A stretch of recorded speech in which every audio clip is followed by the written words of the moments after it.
메리 씨가 먼저 좀 끊어주시면 안 돼요? 신세 갚아야 해서 미안해서 신세 갚으려고.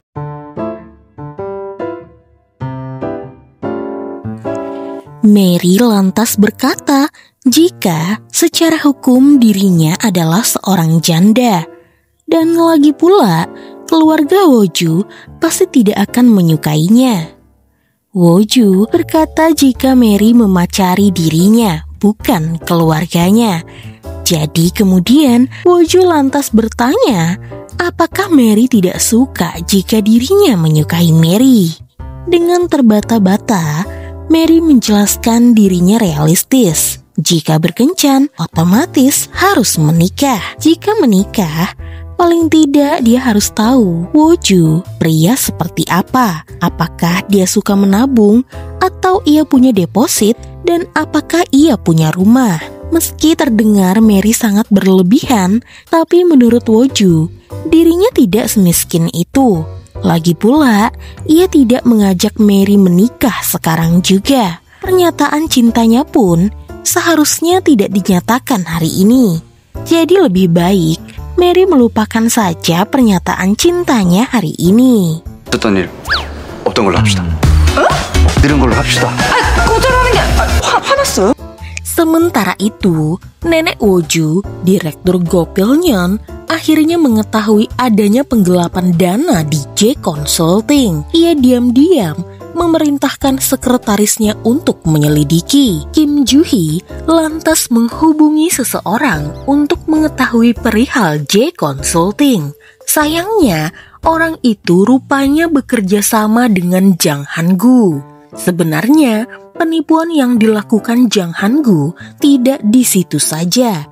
Ia bahkan berani meminta nenek Woju untuk berinvestasi di sebuah hotel besar, padahal semua itu hanyalah kebohongan. 자네도 바로 출국해. 괜히 눈에 띄지 말고. Di rumah sakit, Woju terpaksa menjaga mantan tunangan Mary. Mantan tunangan Mary itu dengan sombongnya berkata bahwa ia tidak peduli siapa pria yang ada di samping Mary sekarang. Tidak akan ada yang bisa merebut Mary darinya. Mereka sudah pernah mendaftarkan pernikahan dan menjalin hubungan selama 5 tahun. Woju lalu menanggapi sinis bahwa seharusnya pria itu tidak berselingkuh jika ingin memamerkan hubungannya. Tak lama, kakak Woju dan ibunya pun datang ke rumah sakit. Mereka langsung menuduh jika Mary lah yang telah melakukan hal ini kepada Woju. Mantan tunangan Mary itu lantas menangis karena ia ingin menjalin hubungan kembali dengan Mary. Jadi ibunya dan juga kakaknya harus segera minta maaf kepada Mary. Kakak Woju, Jinhwa, langsung menghubungi Mary dan memintanya untuk segera mengurus Woju adiknya dan kembali berhubungan. Jelas, Mary menolak. Ia tidak mau lagi berhubungan dengan mantan tunangan serta keluarganya yang tidak pernah bersikap baik kepadanya. Di sisi lain, Jin Kyung dan Baek Sang Hyun sedang makan siang bersama. Sebenarnya, ini adalah traktiran dari wanita yang pernah mereka tolong. Namun, wanita itu berhalangan untuk hadir. Jadi untuk mencairkan suasana, Jin Kyung lantas bertanya mengenai hubungan Baek Sang Hyun dengan bosnya Lee Sung Woo.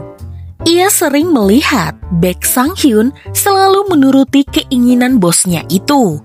Contohnya, meminta surat sakit dari rumah sakit saat bosnya itu dipanggil pengadilan atas kasus-kasusnya. Mengapa Sang Hyun mau saja terintimidasi oleh bosnya itu, padahal Baek Sang Hyun adalah orang yang hebat? Sang Hyun lantas menyindir Jin Kyung dengan kalimat, "Jangan samakan orang yang terlahir sudah kaya dan mendapatkan privilege dengan orang yang berjuang dari nol."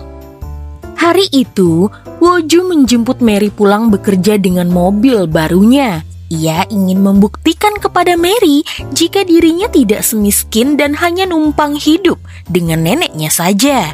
Tidak hanya itu, dia juga membelikan Mary sebuah bunga pom-pom yang berartikan hati yang tulus, seolah menegaskan jika perasaannya kepada Mary memang benar-benar tulus. Mary juga memberikan Woju sebuah hadiah karena kemarin Woju telah menjaga mantan tunangannya. Lalu, Woju juga memberikan buku hariannya semenjak ia masih kecil kepada Mary agar Mary tahu seperti apa dirinya sewaktu ia kecil. Seperti dirinya yang suka menabung dan memiliki warisan dari mendiang orang tuanya. Saat membaca buku harian Woju, Mary melihat tulisan di mana Woju menyukai seorang anak perempuan bernama Miso. Woju pun merasa malu dan ingin mengambil buku tersebut. Namun, ia malah terjatuh tepat di atas tubuh Mary dan kesempatan itu membuat Woju ingin mencium Mary. Namun, tiba-tiba perut Mary berbunyi karena ia belum makan malam. Jadi pada malam itu, mereka berdua makan topoki dan minum bir bersama. Di sana, Woju pun jujur jika Miso adalah cinta pertamanya. Nama Miso bukanlah nama sebenarnya anak perempuan itu. Dan Woju akan sangat bersyukur jika ia bisa bertemu dengan Miso lagi. Di sisi lain, Jin Gyung yang mabuk pulang ditemani oleh Baek Sang Hyun. Sambil mabuk, ia bertanya apakah dia tidak memiliki pesona sebagai seorang wanita, makanya pria yang ia suka tidak menyukainya. Dengan jujur, Baek Sang Hyun menjawab jika Jin Gyung sebenarnya lumayan. Namun mungkin pria yang disukainya hanya menganggapnya teman. Malam itu, karena hujan turun begitu deras, Woju pun jadi tidak bisa pulang. Mary lantas mengajaknya menginap di rumahnya saja.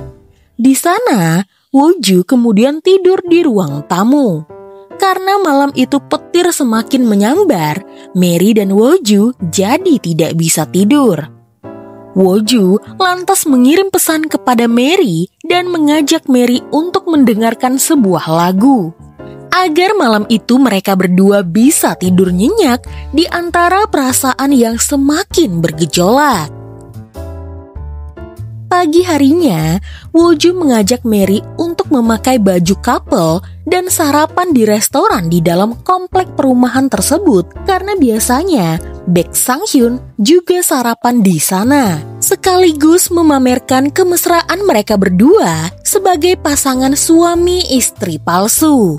Sementara itu, Jin Gyung terbangun di sebuah rumah. Di sana ia baru ingat jika tadi malam ia mengacau di rumah Baek Sang Hyun bahkan sampai muntah. Pada saat itu, Baek Sang Hyun datang dengan membawakan baju baru untuk Jin Gyung. Lalu, ia pun pergi bekerja dan meninggalkan Jin Gyung di rumahnya. Setelah membersihkan diri, Jin Gyung pun keluar dari rumah Baek Sang Hyun. Sementara, setelah sarapan, Mary bertemu dengan atlet anggar Korea Selatan, Oh San-guk, dan memintanya untuk menandatangani bajunya. Tapi karena Woju cemburu, maka Woju meminta atlet terkenal itu untuk menandatangani bajunya saja. Setelah itu, Mary meminta atlet terkenal Korea itu berfoto bersama. Dan Woju malah mengambil fotonya secara asal-asalan. Hal tersebut membuat Mary menjadi kesal. Namun tanpa sadar, kebersamaan mereka berdua dilihat oleh Jin Gyung. Terpaksa Woju jujur kepada Jin Gyung dan menceritakan semuanya jika ia tengah bersandiwara bersama Mary demi rumah mewah ini. Jin Gyung ingin Woju segera menghentikan perbuatannya agar tidak terjerumus semakin dalam. Ia lalu meminta Mary untuk bicara berdua dengannya. Jin Gyung berkata jika Woju adalah pria yang baik hati dan berhutang budi kepada Mary. Ia tidak mau Mary sampai memanfaatkan kebaikan Woju demi kebohongan Mary. Orang-orang akan membicarakan hal ini jika sampai tersebar karena Woju adalah calon pewaris perusahaan neneknya. Mary bingung apa maksud Jin Gyung. Kenapa Woju sampai berhutang budi kepadanya? Di sana, Jin Gyung memberitahukan jika ayah Mary telah menyelamatkan Woju saat masih kecil. Makanya Woju mau membantu Mary. Mary pun sadar rasa suka Woju kepada dirinya mungkin hanya karena Woju merasa bersalah. Mary kemudian pulang ke rumah ibunya dan meluruskan kembali perasaannya. Saat itu, ia pun membawa anjingnya berjalan-jalan. Di jalan di pinggir lautan, Mary berkata jika dirinya terlalu terbawa perasaan. Ia terlalu mudah memberikan hatinya, makanya ia terluka. Maka dari itu ia pun berjanji, meski ada yang menyukainya, dirinya tidak akan terbawa perasaan lagi. Namun, tiba-tiba Woju sudah ada di hadapan Mary. Ia rela menyusul Mary hanya ingin meluruskan permasalahan ini. Woju sudah tahu jika Mary telah mengetahui segalanya dari Jin Gyung. Mary lalu bertanya, apakah Woju masih menyimpan boneka pemberiannya dan apakah dia adalah cinta pertama Woju yang ditulis di buku hariannya bernama Miso. Tentu saja, boneka itu masih Woju simpan dengan aman. Dan sambil tersenyum, Woju berkata iya.